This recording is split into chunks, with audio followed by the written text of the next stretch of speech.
शमशूल होदा की गिरफ्तारी बड़ी कामयाबी इसलिए भी क्योंकि पूछताछ में अब कई राज सामने आने लगी हैं, परतें खुलने लगी हैं। शमशूल होदा ने यह कबूल किया है कि पाकिस्तान में, दुबई में उसके कनेक्शन थे। इसके अलावा आपको बताएं, हैरानी होगी आपको ये जानकर कि नेपाल में उसने चुनाव भी लड़ा था, हालांकि हार गया था। इसके बाद पैसे कमाने के लिए भी कई और तरह के गैर कानूनी काम उसने किए। और डिटेल्स के साथ हमारे संवाददाता अरविंद ओझा इस वक्त हमारे साथ बने हुए हैं।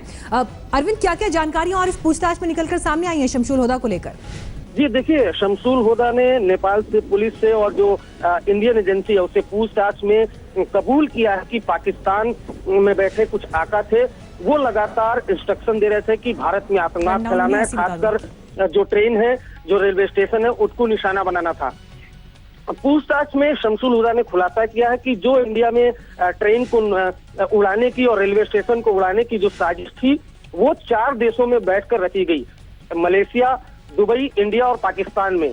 पूछताछ में शमशूल होदा ने यह भी खुलासा किया है कि नेपाल में जब वो चुनाव हार गया, उसके बाद उसने फेक करेंसी का धंधा किया, लेकिन नोटबंदी के बाद वो भी फेल हो गया, जिसके बाद उसने बिहार और नेपाल बॉर्डर पर मौजूद जो क्रिमिनल्स है उनका इस्तेमाल। जी, और इस बीच हम तस्वीरें भी दिखा रहे हैं। देखिए, जो आप ये देख पा रहे हैं, शमशूल होदा यही है वो मास्टरमाइंड जिसे नेपाल से गिरफ्तार किया गया है और ये तस्वीरें जारी की गई हैं। ये तस्वीर जो आप देख रहे हैं शमशूल होदा की, इस वक्त एक्सक्लूसिव आज तक पर, आज तक नहीं सबसे पहले इस खबर को आपके सामने रखा था।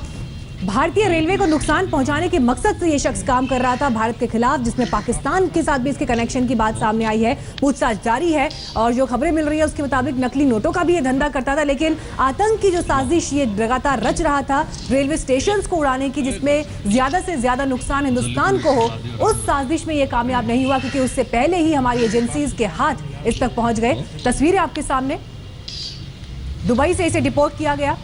जांच एजेंसियों की ये बड़ी कामयाबी है इस शख्स तक पहुंचना, क्योंकि अब इसके आगे इस साजिश में और कौन कौन लोग शामिल थे उस नेक्सस का भी खुलासा होगा।